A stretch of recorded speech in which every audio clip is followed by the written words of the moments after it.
Now we are on to illustration number 9.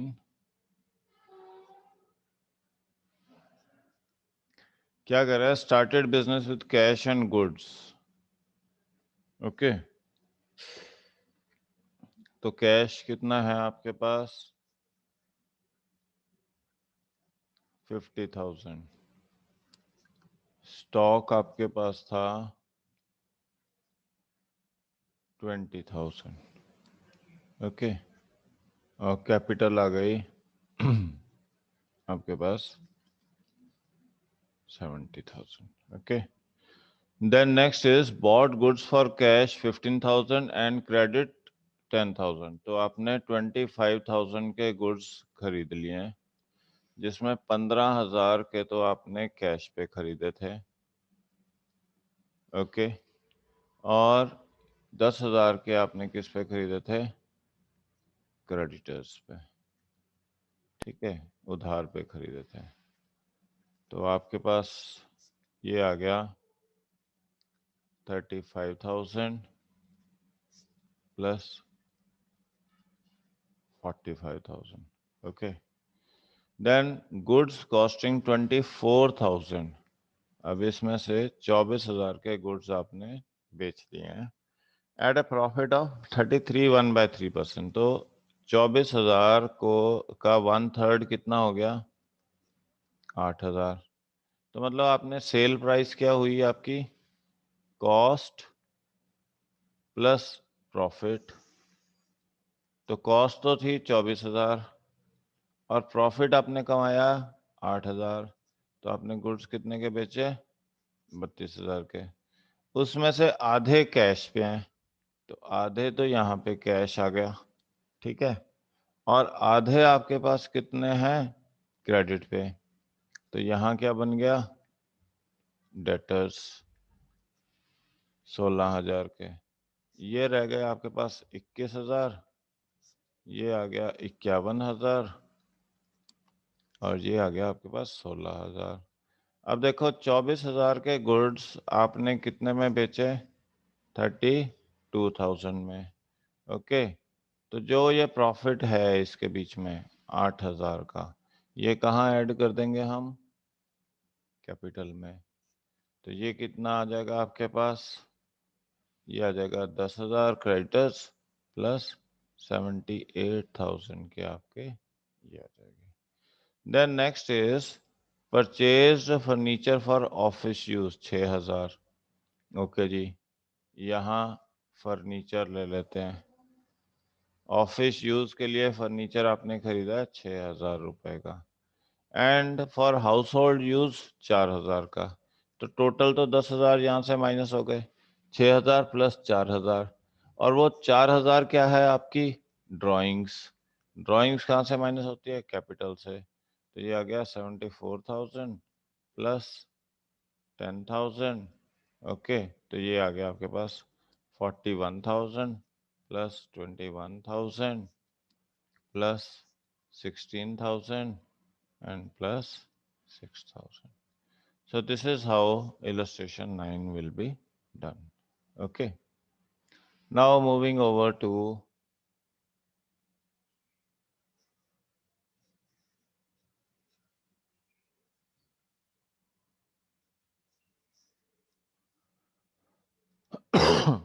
illustration number 10.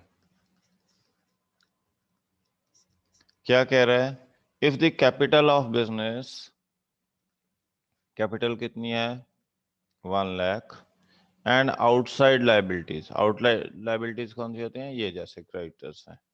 outside liabilities हैं आपके पास 60,000. So total assets कितने होंगे? तो हमारे पास फॉर्मूला था assets is equal to liabilities plus capital. Okay, तो लायबिलिटीज कितनी है? 60,000 की, और कैपिटल कितना है? 1,00,000 का. तो टोटल एसेट्स आ गए. Okay, Then next is illustration number 11.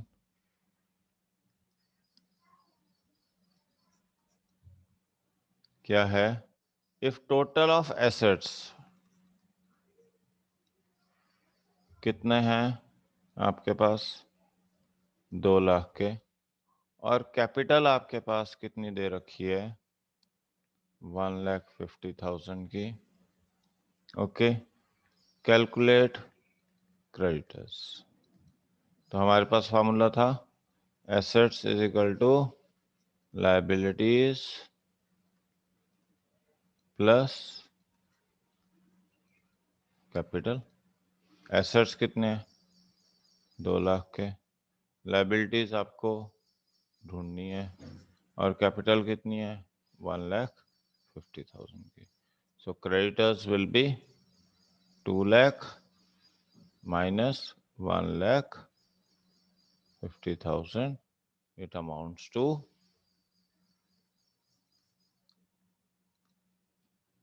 Okay ji. अब हम चलते हैं नेक्स्ट।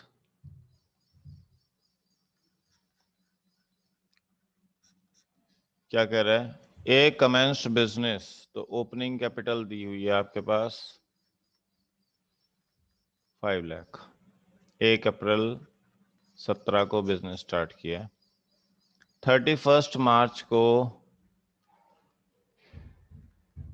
उसके पास एसेट्स टोटल थे कितने? 7,80,000। लायबिलिटीज कितनी थी टोटल उसके पास? 70,000। ओके, क्या कैलकुलेट करना है? क्लोजिंग कैपिटल कैलकुलेट करनी है आपको, ठीक है, और प्रॉफिट कैलकुलेट करना है। देखो हमारे पास फॉर्मूला क्या था? Assets is equal to liabilities plus capital. ये कैपिटल कौन सी है? ये है आपके पास क्लोजिंग कैपिटल। ओके, तो यहाँ एसेट्स कितने हैं? 7,80,000। लायबिलिटीज कितनी है? 70,000 प्लस कैपिटल आ गई आपके पास, और capital is equal to closing capital is equal to 7,10,000। अब हमारे को पता है क्लोजिंग कैपिटल किसके बराबर होती है? Opening capital plus profits plus additional capital minus drawings. Okay, तो यहाँ पे क्लोजिंग कैपिटल कितना है? 7,10,000। ओपनिंग कैपिटल दे रखी थी, और प्रॉफिट्स आपको कैलकुलेट करने हैं। So profits is equal to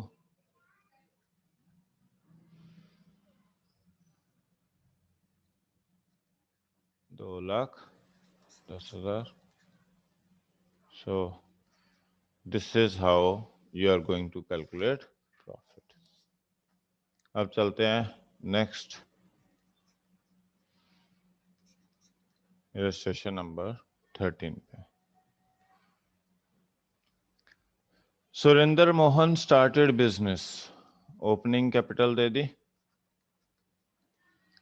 7.5 lakh, ठीक है। लोन है कितना? 2 लाख रुपए का, पंजाब नेशनल बैंक से लिया। एसेट्स क्लोजिंग कितने हैं आपके पास? 15 lakh. Find out the capital, closing capital and profit और लॉसेस मेड। ओके जी, आपके पास क्या फॉर्मूला है? Assets is equal to liabilities plus capital. ये क्लोजिंग कैपिटल है आपके पास। तो 15 लाख के एसेट्स हैं, लोन आपका 2 लाख का हो गया, तो क्लोजिंग कैपिटल आपकी निकल आएगी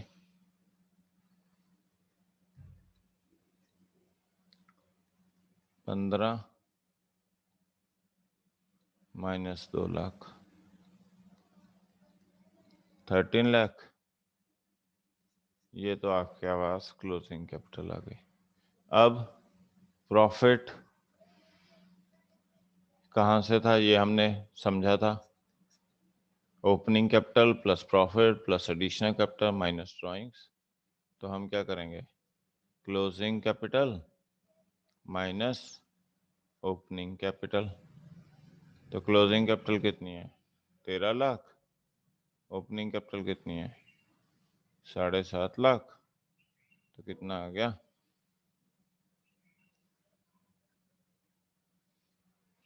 ये आपके पास प्रॉफिट आ गया। ओके, ये तो था आपका 13th का ए पार्ट। आगे चलते हैं 13th का B part. Okay, if in the above illustration, वो क्या कह रहा है, proprietor had introduced additional capital कितनी है, 1,25,000। और ड्राइंग्स कितनी कह रहा है, 40,000। देखो हमने क्या था फॉर्मूला, ये closing capital is equal to opening capital profits plus additional minus drawings. तो अब इसको कर लेते हैं। तो उसने कहा है find out the profit, profit ढूंढना है। तो हम यहाँ पे फॉर्मूला लिख देते हैं, closing capital opening capital profits plus additional minus drawings. ये कितना था, 13 लाख। ये कितना है आपके पास, 7.5 लाख। प्रॉफिट ढूंढने हैं, एडिशनल कैपिटल कितनी है,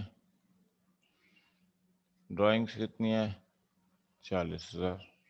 ओके, तो ये आ गया 13 लाख और इसमें से ये निकल गया तो 85, 8,35,000 प्लस प्रॉफिट्स। ओके, तो अब profits is equal to 13 lakh minus 8,35,000। तो कितना आ गया, 4 lakh.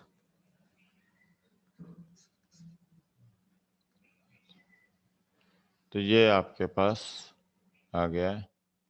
Okay, so this is how we are doing it. हाँ जी, एनी डाउट्स? हाँ जी, नाव्या बोलो। No sir.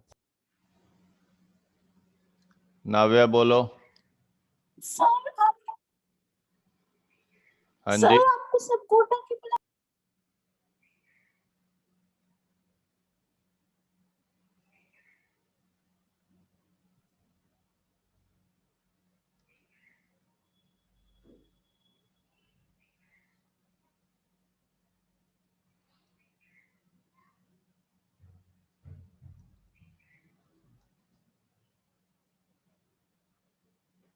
ओके। हाँ जी, 465 आ गया आपके पास। अब चलते हैं इलस्ट्रेशन नंबर 14 पे। Give an example each of the following type of transactions, increase in one asset and decrease in another asset। Okay, मतलब एक asset increase in one asset and decrease in another asset. कैसे, देखो stock है आपके पास 50,000 का, आपने उसको cell किया, sold at a profit of 20%, okay, sold 50% of it at a profit of 20% on credit. तो 25,000 यहाँ से माइनस कर देते हैं, तो ये 25,000 रह गया। और आपने क्या किया, उससे डेटर्स बन गए, ठीक है जी। कितने पे, 20% क्रेडिट पे, 20% प्रॉफिट पे, तो 25,000 पे 20% 5,000, तो मतलब 30,000 का आपने ये कर दिया, ठीक है जी। तो एक एसेट आपका कम हो गया, स्टॉक कम हो गया, और दूसरा एसेट क्रिएट हो गया, दैट इज डेटर्स। तो ये आपके पास सिचुएशन है, ओके। ये तो पहला एग्जांपल आ गया। अब दूसरे पे आ जाते हैं, increase in one asset and increase in liability. अब देखो यहां से क्या हुआ, एक एसेट इंक्रीज हुआ और यहां से आपके क्या हुआ, कैपिटल। कैपिटल में कितना ऐड होगा, 5,000 रुपए, ओके। तो या फिर आप ले लेते हो कि आप ये वाला एग्जांपल ना लो, तो आप ये भी कर सकते हो कि आपने परचेज्ड गुड्स ऑन क्रेडिट, तो आपके पास एक तो स्टॉक आ गया, ओके, और दूसरी साइड आपके पास क्रेडिटर्स आ गए, ओके। ये आपके पास आ जाएगा। फिर है increase in asset and increase in honours capital, okay. Honours capital, आप क्या कर रहे हो, एडिशनल कैपिटल अगर आपने इंट्रोड्यूस कर दी, तो एडिशनल कैपिटल से कैश आया, तो कैश इंक्रीज हो गया आपके पास, ओके। और उधर से कैपिटल में आपने ऐड कर दिया, तो कैपिटल भी आपका इंक्रीज कर गया। Decrease in asset, decrease in liability. अब देखो डिक्रीज इन एसेट है, decrease in asset, decrease in liability, okay. तो देखो क्या है, आपने कैश पेड टू क्रेडिटर्स, तो क्रेडिटर्स भी कम हो गए, और कैश पेड है तो कैश भी कम हो गया आपके पास। नेक्स्ट है decrease in asset and decrease in honours capital. In asset and decrease in capital, capital भी कम होनी चाहिए।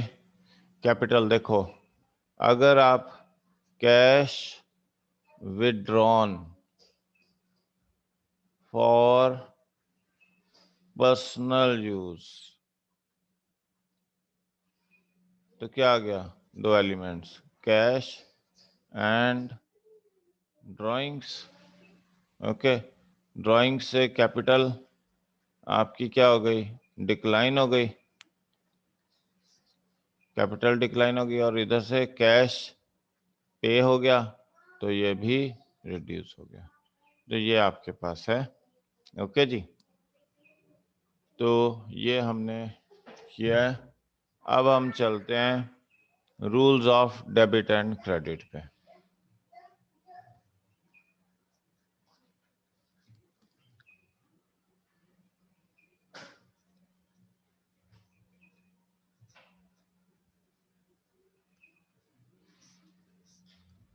Okay ji, rules of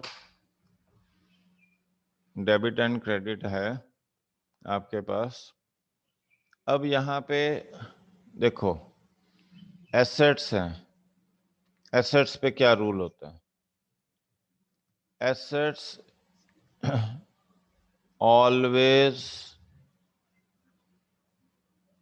increase on debit side.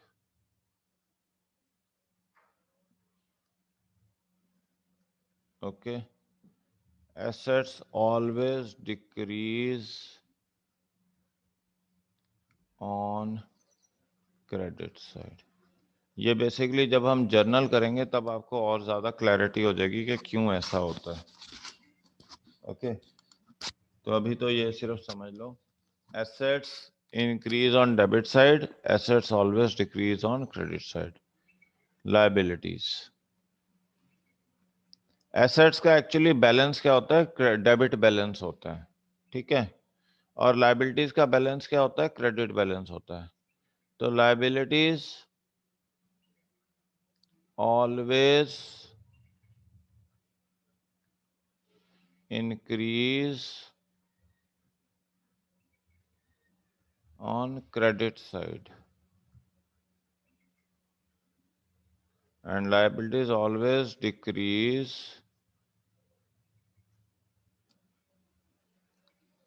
on debit side. Okay. फिर आपके पास कैपिटल. कैपिटल क्या है? Internal liability.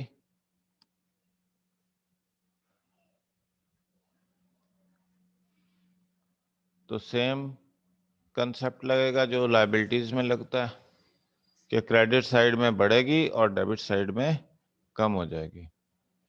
इनकम, इनकम का credit balance होता है. तो income increases on credit side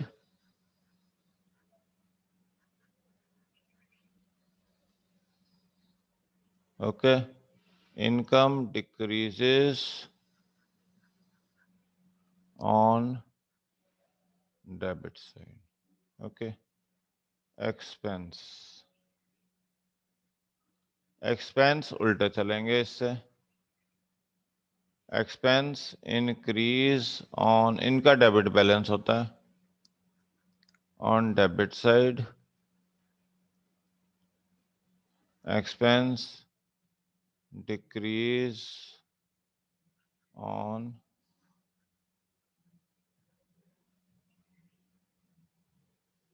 credit side.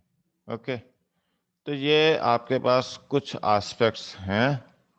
Fine, ये आपको रिमेंबर करने हैं, मेमोराइज करने हैं, जो भी कह लो. ओके, ये कुछ आपके एस्पेक्ट्स हैं which need to be memorized and kept in mind while solving these questions. अब देखो, इलस्ट्रेशन 15 है हमारे पास. क्या कह रहा है? On which side will the following accounts, will the increase in following accounts be recorded. Okay, also mention the nature of account. अब देखो, कैश क्या है? एसेट है. ओके, मशीनरी क्या है? एसेट है. डेटर्स क्या है? एसेट है. क्रेडिटर्स क्या है? लायबिलिटी है. ओके, प्रोप्राइटर्स अकाउंट मतलब जो कैपिटल लेके आ रहा है, honour,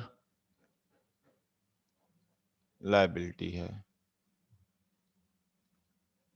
okay, rent received income है.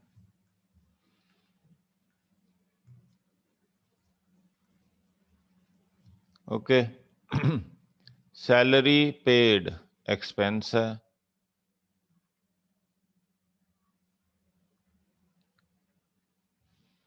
ओके, इंटरेस्ट रिसीव्ड इनकम है. ओके जी. अब देखो, एसेट्स किस साइड पे इंक्रीज होते हैं? Debit side. एसेट यहां पे भी किस साइड में इंक्रीज होंगे? Debit side. ये भी एसेट है, डेबिट। लायबिलिटीज किस साइड में इंक्रीज होती हैं? क्रेडिट में। लायबिलिटीज इंक्रीज होंगी क्रेडिट में। इनकम क्रेडिट में इंक्रीज होगी। एक्सपेंस डेबिट में इंक्रीज होगा। फिर income and interest received credit में इंक्रीज होगी। तो ये आपके पास एसेट है। एसेट्स की जो है इंक्रीज डेबिट साइड में और लायबिलिटीज का इंक्रीज क्रेडिट साइड में। इनकम का इंक्रीज क्रेडिट साइड में और एक्सपेंस का इंक्रीज डेबिट साइड में होगा। ओके, अब देखते हैं इलस्ट्रेशन 16।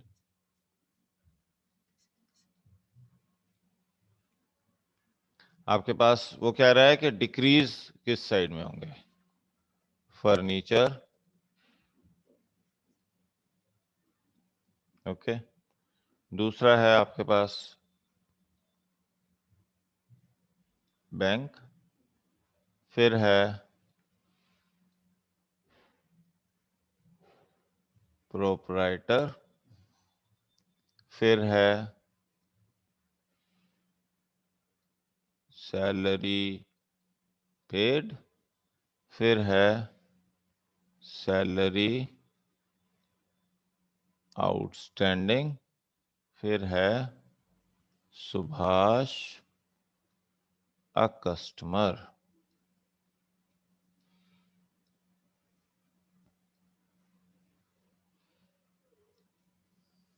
ओके जी, ये आपके पास है।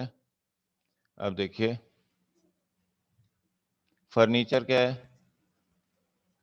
एसेट। बैंक ये भी एसेट है। जो कैश है या बैंक है ये किस में आएंगे? एसेट्स की कैटेगरी में आएंगे। Proprietor liability,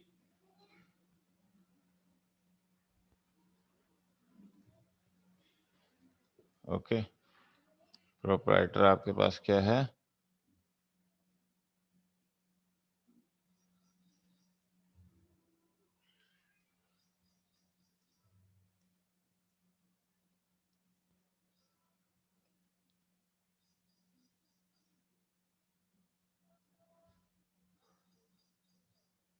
okay. Salary paid,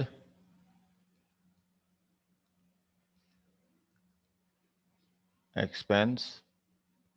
outstanding salary,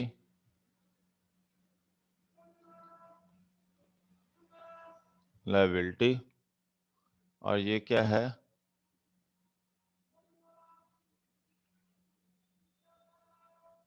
debtor. तो ये एसेट हो गया। अब ये डिक्रीज किस साइड होगा? Credit side, okay. बैंक किस साइड डिक्रीज होगा?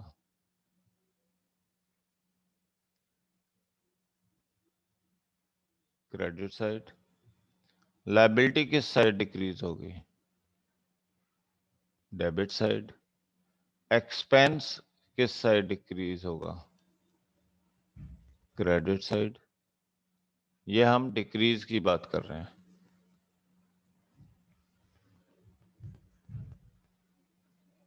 ओके, इस केस में।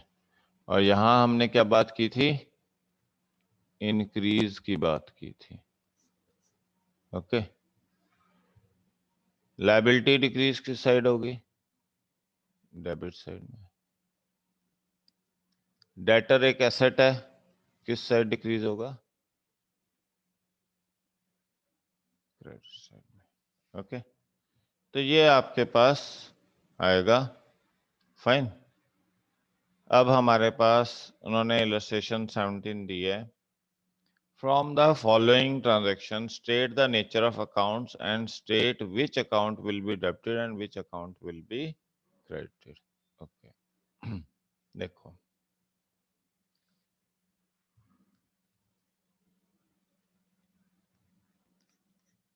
क्या कह रहा है? Started business with cash. Okay, आपके पास दो एलिमेंट आए, कैश एंड कैपिटल। ओके, अब वो क्या कह रहा है, which account will be debited and which, ये डेबिट होगा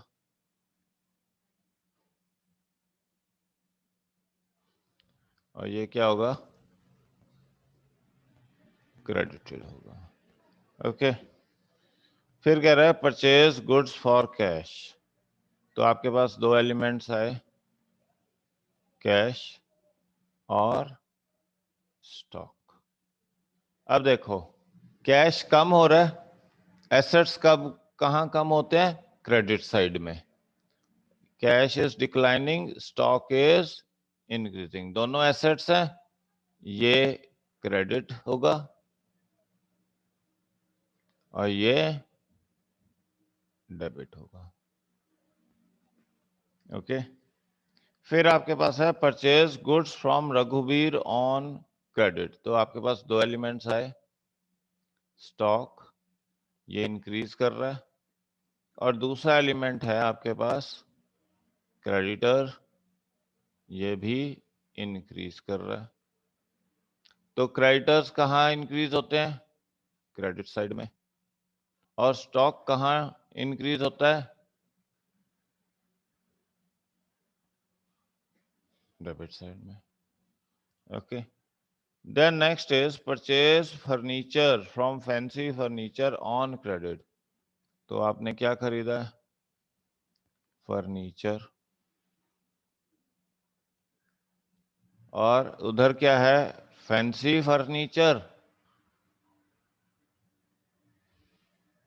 ये क्रेडिटर हो गया आपका।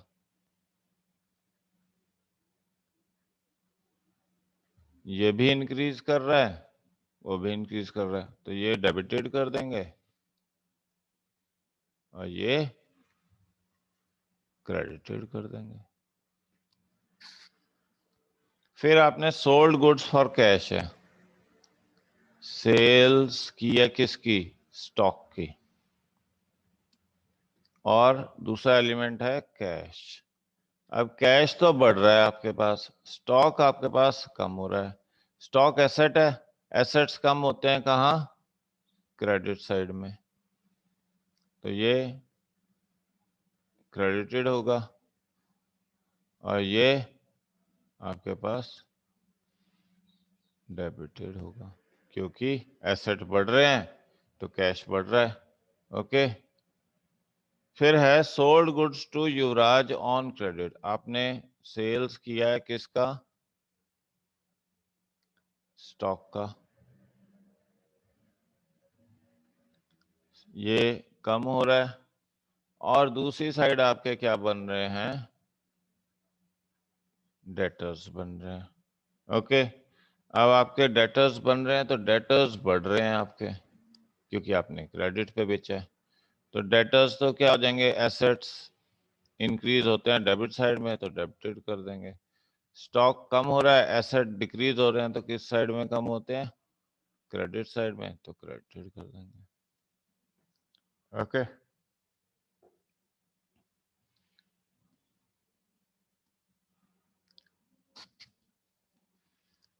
क्लियर है। अब आपके पास नेक्स्ट है कैश पेड टू रघुवीर। रघुवीर कौन था हमारे पास, क्रेडिटर्स था, कैश पेड, ठीक है जी, कैश पेड डिक्लाइन हो रहा है और रघुवीर क्रेडिटर था हमारे पास, वो भी डिक्लाइन हो रहा है। और ये क्रेडिटर डिक्लाइन कब होते हैं, जब वो डेबिटेड होते हैं। ओके, और कैश पेड एसेट कब डिक्रीज होते हैं, जब वो क्रेडिटेड होते हैं। ओके, फिर आपके पास है कैश रिसीव्ड फ्रॉम युवराज। युवराज कौन था, डेटर था, आपके पास कैश रिसीव हुआ है, तो ये तो इंक्रीज कर गया, एसेट इंक्रीज करता है तो उसे डेबिट कर देते हैं। और युवराज एक डेटर था, वो कम हो गया, उससे कैश रिसीव हो गए हैं, तो वो क्या कर देंगे, एसेट जब भी कम होता है तो उसे क्या करते हैं, क्रेडिटेड करते हैं। ओके। पेड रेंट, रेंट एक एक्सपेंस है और आपने कैश पे किया है, कैश पेड, तो ये तो कम हो गया। और रेंट क्या है, एक एक्सपेंस, तो एक्सपेंस आपके किधर बढ़ते हैं, डेबिट साइड में। ओके। और कैश पेड है तो कम हो रहा है, तो ये किस साइड में होगा, क्रेडिट साइड में। Okay, so this is how we are going to do. Okay, तो कोई डाउट्स हैं तो पूछो, any doubts? Sir rent decrease हो रहा है लास्ट में। हाँ जी, रेंट बच्चे पे सर वो लास्ट में रेंट डिक्रीज नहीं हो रहा, रेंट खर्चा कर रहे हो आप खर्चा कर रहे हो ना। Okay sir. तो खर्चा क्या हो गया, एक्सपेंस। एक्सपेंसेस कब बढ़ते हैं, जब डेबिट होते हैं, और कब कम होते हैं, जब वो क्रेडिट होते हैं। ठीक है, जब भी एक्सपेंस करोगे तब डेबिट करोगे, इनकम करोगे रिसीव करोगे तो वो क्रेडिट होगी। Okay, yes. एनी डाउट्स बच्चे किसी को?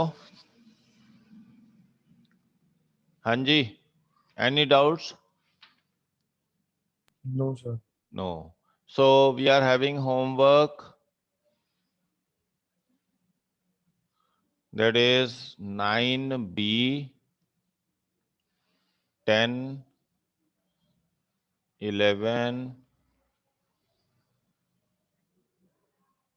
12, 13,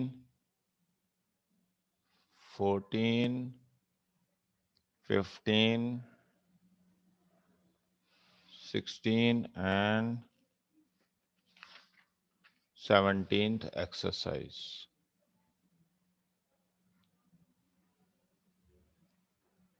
Okay, this is your homework.